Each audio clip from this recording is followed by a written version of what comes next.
Good morning, it's Chandra Easton here from Star Astrology Healing, continuing on with my talks on this ancient land. This is a travel video series and I'm speaking to you today about Purnululu National Park, and also which is the Bungle Ranges in the East Kimberleys, and also the Wolfe Creek crater. Yes, you can find this and other talks on my website starastrologyhealing.com. I've been travelling through the Kimberleys with my mouth open, really, because it's jaw-dropping country. I should say that some of the places that I would like to get to, they're four-wheel drive, serious four-wheel drive country, and simply not possible for me with my setup. I have a caravan that would simply fall apart on the roads out here. Anyway, so I have been travelling south to the Bungles. I left Kununurra and Lake Argyle, and I think it's about 300k south to Purnululu. Yeah, Purnululu from the Indigenous perspective simply means a place of many sandstone mounds. But as I was going through Halls Creek, I think it's about 10 minutes south of Halls Creek, which is where the Tanami track ends, I saw the turn-off to Wolfe Creek. And Wolfe Creek is one of these places that I'm simply unable to go, but I thought I'd just talk to you about it because it's clearly of great significance in the Dreamtime stories of the local Indigenous people. It's a crater. I was reading a little bit about it. Apparently the impact site of the meteorite is 3 times the size of England. Yes, and there are lots of different meteorite impact sites around Australia, and this is and they've been detailed by the Aboriginal people through the oral traditions, and they describe through their art, through their traditions, and no doubt ceremonies, the impact event in detail, the location. Eyewitnesses, I think, were there in some cases. These are cosmic events that have been kept in the oral tradition from the traditional owners. On one of the earliest Jaru accounts of Wolfe Creek tells how a pair of subterranean rainbow serpents created the nearby Wolfe and Sturt creeks. One serpent emerged from the ground and created a circular structure. And yet there's another story that tells how one night the moon and the evening star passed very close to each other, and the evening star, Venus, became very hot and fell to the earth, causing a brilliant, deafening explosion. This greatly frightened the Jaru traditional custodians. It was a long time before they ventured near the site, only to discover that it was the spot where the evening star had fallen. An Aboriginal elder tells the story that came to him from his grandfather's grandfather, saying that it's handed down in its present form before the scientists investigated. I think that was in the 1980s or something. So the Jaru elder, whose name's Jaru, gave this account of the Wolfe Creek crater. This is a star bin fall down. It was a small star, not so big. It fell straight down and hit the ground. It fell straight down and made that hole, round, very deep hole. The earth shook when that star fell down. Spearless Sturt, another Jaru elder from Billaloonoo in Western Australia, describes the cosmic origins of Wolfe Creek crater thus. He says, that star's a rainbow serpent. That's the Aboriginal way. We call that snake Waniara. And that snake travels like stars travel in the sky. And it came down at Kundamalal. That's the Indigenous name for Wolfe Creek. I've been there. I still look for that crater. I got 'em Nugarai, that one. Walmaraji, Jaru, Wildman. So in the oral tradition, it's connected into the what we would know as the ley lines, and I find it very interesting because of the cosmic, the planetary ley lines that enter Australia from this region up here in the northwest of Australia through the Kimberleys, and move down through Uluru, coming from Bali, move down through Uluru and further afield, but that's another talk entirely. So I was very pleased to come upon this image and this teaching, because it's very difficult to find the traditional owners speaking in their own way. Unfortunately, tourism has a great, it has a great toehold up here, and mostly it's operated by people who are not traditional owners. The traditional custodians are the Jaru and the Gidja people, and the Wolfe Creek is to the north. Maybe it's 100k to the north of Purnululu. As I was travelling through, I stopped briefly at the Warman roadhouse, and this is the traditional owners of this district. They run this roadhouse here, and an arts centre, which unfortunately is closed because of the pandemic. I would love to have stayed there, but it was about 60k away from where I needed to be at 6 in the morning, so unfortunately I didn't stay, because I was heading towards the incredible landforms.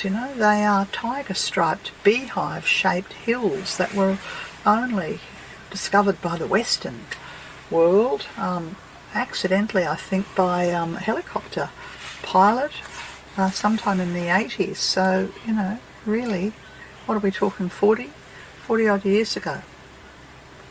I love this image here of the Bungle Bungles by Juju Wilson, because of course that shows it. They go on and on and on and on and on. Another one of the Warman artists, the traditional custodians, speaks and says that's where the spirit is. It's in Cathedral Gorge. That's where the dreaming is. And of course this reminds me, for several years myself and several colleagues have been doing an Aboriginal, an earth healing service focused upon sacred sites in Australia, and one of the sacred sites is the Bungle Bungles. And I do remember when we first started doing this earth healing service back in 2014, I had this sort of prayer came through to me. Spirit of the Dreamtime, etched in ancient land, I sing my song of joy I sing. Heartbeat of this land I am, I call to one and all. Sacred Bungle Bungles are my home, Spirit of the Dreamtime, come to me. And so as I prepared to enter into this region, I had this sort of call, this in my heart and in my being, really. I felt as if I had been called, and in fact it's been basically ever since 2014 that I've wanted to come to the Bungle Bungles. I was unable to sign up to the cultural tour. It was beyond my finances, and I'm not even sure if it was actually opening and run because of the pandemic. Anyway, so I went on another tour that took me all day to a couple of the key points. It's a massive region, and we passed the Osman Range, which is breathtaking. You could feel the spiritual sentinels' energies very, very strongly in the Osman Range. Off to the left, it was quite early in the morning, I think, as we were approaching, and I should say that the road was beyond the capacity of my car. I think I counted 12, or was it 13 creek crossings. At least half of them were crossings that I wouldn't have ventured into with my car. But of course there were many four-wheel drives taking the trek. It took us 2 hours, I think, to travel 50 kilometres or thereabouts. We did pass the beautiful Elephant Rocks before arriving at the vista. Vista of the Bungle Ranges. The whole region is called Purnululu, but the Bungle Ranges are one part of it. And they surround one, and they're mesmerising, and it's hard to explain how vast they are. And you can see there was some discussion about the geology. They're basically sandstone stacks, is that the right word? Beehives that have been upthrust because of tectonic activity. And they're orange and brown and white, and I think there's bits of green on them. As I recall, the green is some sort of fossilised, what's the word for it? Some sort of fungi or cellular life form from tens of thousands of years ago. They're very fragile. They can't be walked upon, of course. This is sacred country. Yeah, here's another image gives you an attempt to give you a view all around. They surround one, and so we're prepared to enter onto the walk, and as you get up close to them, you just feel very small. And these ones here are just the Piccaninny ones from Piccaninny Gorge. And but first of all, before going through Piccaninny Gorge, we headed out to the Cathedral Gorge. So to get to Cathedral Gorge, you basically follow the water course, past the smaller ones, the Piccaninny ones, and yes, and the more one walks, the narrower becomes the path, and the larger and more magnificent become the stacks. It was probably about 8:30 in the morning by the time we arrived there. So I think we might have been walking west into the gorge, and the sun was behind us. Lots of people there just exploring the vastness of this sacred site. I did read a Dreamtime story somewhere. I don't think I've got the words here now. Here it is. This is what the dreaming's about. And I'll just read it to you. It says, during the dreaming in Purnululu, there lived an old spirit woman called Ganga Gamurl.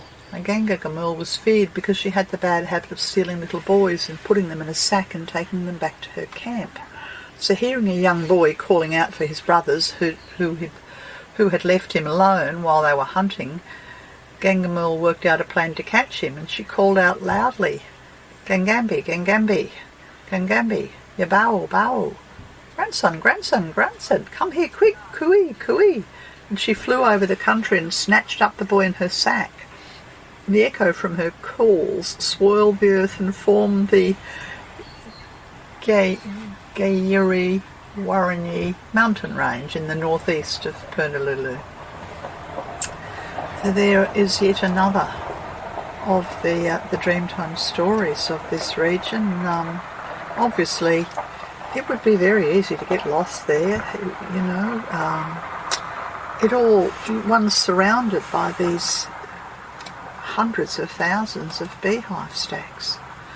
But as we continued on into the Cathedral Gorge, you see the immensity, and all I can do is point you to the size of the people to get a sense of how big this place is.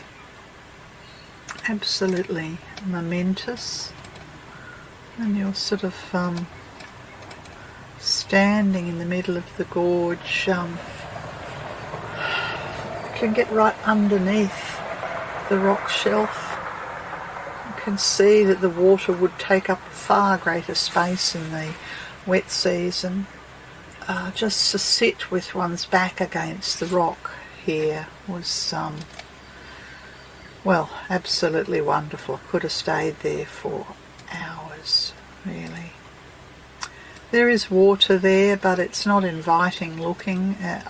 It's not a place that one feels to swim, and I imagine when it looks beautiful and cleansed and flowing, then you wouldn't have access to it, because this is it's the dry season here at the end of June. Anyway, there's more to tell you about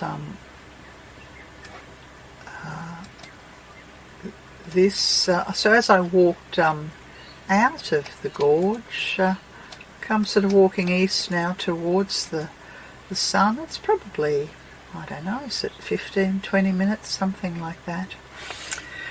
Yes, so that's just my impressions of this sacred site, Purnululu, and I'll continue on and talk to you about Pikanini Gorge and also Echidna Chasm in the next talk. This has been Chandra Easton from StarAstrologyHealing.com. Bye for now.